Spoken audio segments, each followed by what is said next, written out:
नमस्कार दोस्तों, UPPSC daily news में आप सभी लोग का स्वागत है। दोस्तों इस समय आरओ एग्जाम एकदम ट्रेंडिंग चल रहा है और लगातार चैनल की तरफ से आप सभी लोगों को मोटिवेटेड वीडियो टॉपर्स के इंटरव्यू प्राप्त करवाए जा रहे हैं। इसी सिलसिले में हमारे सामने बैठे हैं जितेंद्र वर्मा सर, जिनका यूपीपीएससी की तरफ से आयोजित होने वाली आरओ के एग्जाम में एआरओ की 20वीं रैंक पे चयन हुआ है। सबसे पहले सर को बहुत बहुत धन्यवाद देते हैं, इन्होंने हमारे चैनल के लिए इतना कीमती समय दिया। सर बहुत बहुत धन्यवाद सर। धन्यवाद।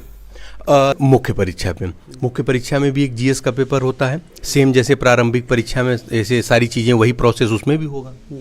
जी, मुख्य परीक्षा में जो हिंदी है जी ऑब्जेक्टिव है और जो जीएस है वो तो सेम है फ्री जैसा, लेकिन इसमें एस्से और सामान्य हिंदी का पेपर जिसमें लेटर ड्राफ्टिंग है और कंप्यूटर्स हैं, गद्यांश वगैरह आते हैं, ये अलग हो जाता है, जिनके लिए हमें अलग से पढ़ने की आवश्यकता पड़ती है। और इसे किसी के मार्गदर्शन में अगर हम तैयारी करें तो जो ड्राफ्टिंग है और एस्से है वो मुझे लगता है कि फाइनल एग्जाम में उनका बहुत बड़ा रोल है, और वो मार्गदर्शन में अगर हम तैयारी करेंगे तो ज़्यादा बेहतर होगा। अच्छा सर, किन किन कठिनाइयों का सामना करना पड़ा फिर बीच में छात्र जीवन? जी, छात्र जीवन में काफ़ी संघर्ष रहा है, लेकिन साथ में घर का बहुत सपोर्ट रहा। मेरे माता पिता का मुझे बहुत सपोर्ट मिला, और कम एज में गांव में एक ऐसी परंपरा कि कम एज में या अगर आपकी जॉब लग जाती है, गवर्नमेंट जॉब, तो सम्मान तो था, लेकिन साथ में घर पर शादी का दबाव और फिर आगे परिवार बढ़ाने का दबाव, ऐसी तमाम तरह की सामाजिक समस्याओं से मैं गुजरा। और फिर घर की जिम्मेदारियां भी थी जो कि अभी भी है, उनके साथ में। और गांव से मैं करीब, मेरा हेडक्वार्टर 40 किलोमीटर दूर है, तो पर डे मैं करीब 40 किलोमीटर आना और जाना और के साथ में मैंने स्टडी कंटिन्यू करी। और ऑफिस में भी मैंने पूर्ण अपने कर्तव्य का पालन मैं करता रहा। वहाँ पे भी मैं बहुत एक अच्छा एम्प्लॉय माना जाता था जी। तो साथ में सब चीज़ों को लेकर के चलने में समस्याएं आई, लेकिन मोटिवेशन भी उन्हीं समस्याओं और उन्हीं संघर्ष से आया जी। अच्छा सर, जानना चाहेंगे मुख्य परीक्षा में हम लोग आते हैं, लेटर का प्रोसेस आपने कहाँ से पूरा किया? लेटर सर्विस की तैयारी के विषय में चर्चाएं चल रही थी, तो उसी से रिलेटेड ये महत्वपूर्ण कुछ बिंदु आप लोगों को हम बताना चाहेंगे। दोस्तों आपको बता दें, एनसीईआरटी एक ऐसी बुक जो कि आपके लिए बहुत ही महत्वपूर्ण होती है। जो भी टॉपर्स होते हैं, जो भी सिलेक्टेड स्टूडेंट होते हैं, वो सभी लोगों के सिलेक्शन में एनसीईआरटी की महत्वपूर्ण भूमिका होती है। आपको बता दें, यूपीएससी चाहे यूपीपीएससी, दोनों की तैयारियों के लिए एनसीईआरटी का होना बहुत ही महत्वपूर्ण है। दोस्तों स्क्रीन पे आप सभी लोगों को दिख रहा है कि दिशा पब्लिकेशन द्वारा एनसीईआरटी सारांश भारत की पहली पुस्तक है जो यूपीएससी और यूपीपीएससी परीक्षाओं के लिए विशेष रूप से पुराने व नए एनसीईआरटी का प्रमाणित सारांश प्रस्तुत करती है। आपको हिंदी और इंग्लिश दोनों माध्यमों में प्राप्त हो जाएंगी। इसकी किताब की जो विशेषता है वो काफी बेहतरीन तरीके से आप सभी लोगों के लिए डिजाइन की गई है। एनसीईआरटी की महत्व आप सभी लोग जानते हैं कि सभी टॉपर्स अपने सिलेक्शन में एनसीईआरटी की महत्वपूर्ण भूमिका बताते हैं, आप सभी लोग जानते हैं। तो आपको दिखा देना चाह रहे हैं कि ये बुक है, हिंदी माध्यम मैंने मंगाई है, इंग्लिश माध्यम में भी ये बुक है उपलब्ध। स्क्रीन पे भी आपको हम बार बार इसको दिखाते रहेंगे कि इंग्लिश माध्यम कौन सी बुक है। तो आपको दिखा दें, ये विषय सूची दी गई है, यहाँ पे प्रिंटिंग क्वालिटी भी दिखा देना चाह रहे हैं, काफी बेहतरीन प्रिंटिंग क्वालिटी के साथ में दिशा पब्लिकेशन के माध्यम से ये एनसीईआरटी का सारांश आप सभी लोगों को प्राप्त करवाया जा रहा है। दोस्तों बुक की जो विशेषताएं हैं मैं आप लोगों को बता देना चाह रहे हैं। पुस्तक में आप लोगों को 2000 प्लस अवधारणाएं और 35,000 प्लस तथ्य हैं, सभी यूपीएससी और राज्य पीएससी सिविल सेवा परीक्षाओं के लिए अत्यधिक उपयोगी है। पढ़ने और याद रखने में आसान व वन लाइनर प्रारूप जो मानचित्र, आरेख और फ्लो चार्ट से समृद्ध है। सारी चीजें यहाँ पे डिटेल में दी गई, 5 खंडों में विभाजित है। इतिहास, भूगोल, राजनीतिक विज्ञान, अर्थशास्त्र व विज्ञान में पर्यावरण से संबंधित अध्याय एनसीईआरटी पुस्तकों के अनुसार संबंधित विषयों में प्रदान किए गए हैं। तो दोस्तों आप सभी लोगों को स्क्रीन पे मैंने दिखाया कि किस प्रकार से एनसीईआरटी का पूरा प्रारूप होना चाहिए। तो दिशा पब्लिकेशन के माध्यम से आप सभी लोग को काफी बेहतरीन तरीके से, जो कि हिंदी और इंग्लिश दोनों माध्यमों में आप सभी लोगों को एनसीईआरटी का पूरा बेहतरीन सारांश आप सभी लोगों को प्राप्त करवाया जा रहा है। तो बिना देरी किए आप सभी लोग डिस्क्रिप्शन बॉक्स में विजिट कर इस बुक्स को ऑर्डर करने के लिंक्स आपको प्राप्त हो जाएंगे। धन्यवाद। एस कुमार सर की एक स्पेशल बुक आती थी लेटर ड्राफ्टिंग की, और जो सामान्य हिंदी पेपर पैटर्न पूरा उनका था, वहाँ से मैंने तैयारी करी थी। आपने एसे का तो बता ही दिया कि एसे की तैयारी आपने कहाँ से करी थी। सर जानना चाहेंगे, इसमें एक मुख्य चीज़ है जो कि है आपका प्रशासनिक शब्दावलियाँ, इसको आपने कहाँ से कवर किया होगा, नोट्स बनाया होगा, कैसे इसको आपने देखा? प्रशासनिक शब्दावली के लिए भी एस कुमार सर की ही जो सामान्य हिंदी की विशेष किताब थी, उसमें उन्होंने हमें लगता पर्याप्त सामग्री थी उसमें, और मैंने वहाँ से उसको किया। अच्छा, सिर्फ वहीं से और कहीं से नहीं? और कहीं से मैंने एक्स्ट्रा नहीं अच्छा, किया। उन्हीं जैसे कि मैं बहुत लिमिटेड रिसोर्स का मैंने वहाँ सहयोग लिया और मैंने उसको कई बार रिवाइज करने की कोशिश की। मैंने बहुत ज़्यादा भटकाव नहीं रहा। अच्छा, भटकाव नहीं रहा। इसकी पूरी रणनीति और स्ट्रेटेजी यही रही है? जी जी जी। सर, जैसा कि यदि जो छात्र एक बार भी आर की तैयारी किए हुए हैं या फिर जैसे नए भी छात्र यदि आ रहे हैं, जो आपने स्ट्रेटेजी बताई, घटना चक्र plus Lucent plus current affair plus previous year paper और साथ ही में प्रैक्टिस सेट, इतना यदि वो सीरियस तरीके से 2-3-4 बार रिवाइज करके पढ़ ले रहे हैं तो उनका सिलेक्शन निश्चित है कि नहीं? मैं कहूँगा कि सफलता के जो चांसेस है वो ज़्यादा हो जाएंगे और आप बहुत ज़्यादा कुछ नया ट्राई करेंगे तो इस बात की पूरी गारंटी ले जा सकते हैं कि आप सफल शायद ना हो पाए। सर, जानना चाहेंगे कि अब हम लोग आते हैं ARO के टाइपिंग को लेकर के, तो टाइपिंग का आपने कब सीखा था? पहले ही सीख लिया था, प्री होने के बाद सीखना शुरू किए थे, कैसे?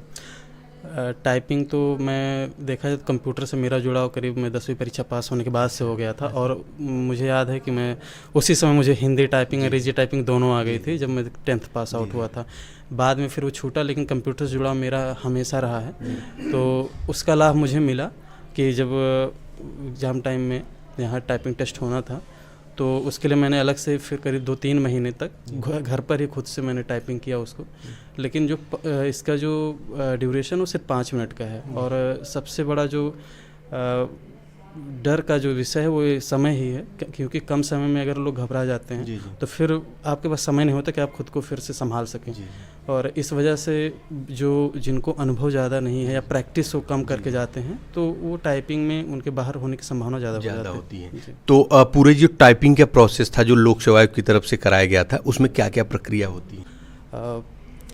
जब मेंस का एग्ज़ाम हम दे लेते हैं तो उस बीच में फिर आयोग के द्वारा आपको टाइपिंग के लिए बुलाया जाता है और टाइपिंग का एक ही सेंटर है, वो प्रयागराज में है, अमूमन सब बच्चों को पता ही होगा वो। और वहाँ पर कई बैच के माध्यम से करीब 1 हफ्ते 10 दिन जैसे बच्चों की संख्या होती है उस हिसाब से बुलाते हैं और 5 मिनट का ही होता है। उसके बाद फिर टेस्ट होने के उपरांत करीब 15 से दिन या 1 महीने के अंदर फिर फाइनल रिजल्ट आ जाता है। अच्छा, उस फाइनल रिजल्ट आ जाता है। फिर उसके बाद रिजल्ट आने के बाद आप सभी लोगों की ज्वाइनिंग प्रोसेस कितना समय लगा था? अभी ज्वाइनिंग प्रोसेस करीब 6 महीने लग गए फाइनल रिजल्ट आने के बाद। जी, क्योंकि प्रक्रिया बड़ी लंबी है, उसमें आयोग आपको बुलाएगा और आपके डॉक्यूमेंटेशन के वेरिफिकेशन के लिए, और उस प्रक्रिया में भी थोड़ा बच्चों की संख्या अधिक होने की वजह से समय लग जाता है। और उसके बाद फिर वेरिफिकेशन के बाद वहाँ पे फाइलिंग करना और आयोग के कुछ अपने अभिलेखीय कार्य होते हैं, उस संबंध में थोड़ा समय लग जाता है। और फिर वहाँ से संस्कृति यहाँ शासन को भेजने के बाद फिर आपका चयन। अच्छा सर, एक बार हमारे जो व्यूअर्स हैं इनको ये भी बता दीजिए कि ARO के कार्य क्या होते हैं? ARO का कार्य, आप विभाग में आने के बाद आपको आपके जो अनुभाग अधिकारी हैं उनके द्वारा आपको कोई भी कार्य सौंपा जा सकता है। ऐसा नहीं है कि अगर आप ARO हैं तो आप सिर्फ मेल रिसीव या डिस्पैच करेंगे, आप या फिर ARO के सिर्फ सहयोगात्मक भूमिका में नहीं रहेंगे, आपको ARO का काम भी सौंपा जा सकता है। जी, तो काम आपको ARO या ARO दोनों का आना चाहिए। अच्छा। जी, इस तरह का ऐसा। अच्छा, ऐसे ही काम रहता है, मतलब बहुत ही सुकून है, एक लिमिटेड समय में गए आप और आ गए एक चीज़। जी, कुछ डिपार्टमेंट में कार्य की अधिकता है, लेकिन ज़्यादातर विभागों में सामान्य है कार्य। और अगर यदि आप आगे फ्यूचर में और भी तैयारी करना चाहते हैं तो उनके लिए एक बहुत अच्छा ये जॉब है और यहाँ पे आकर के आप आगे अपनी चीज़ों को कंटिन्यू रख सकते हैं। अच्छा, और सर ARO की टाइपिंग में एक सेंटर पे कितना समय दिया जाता है?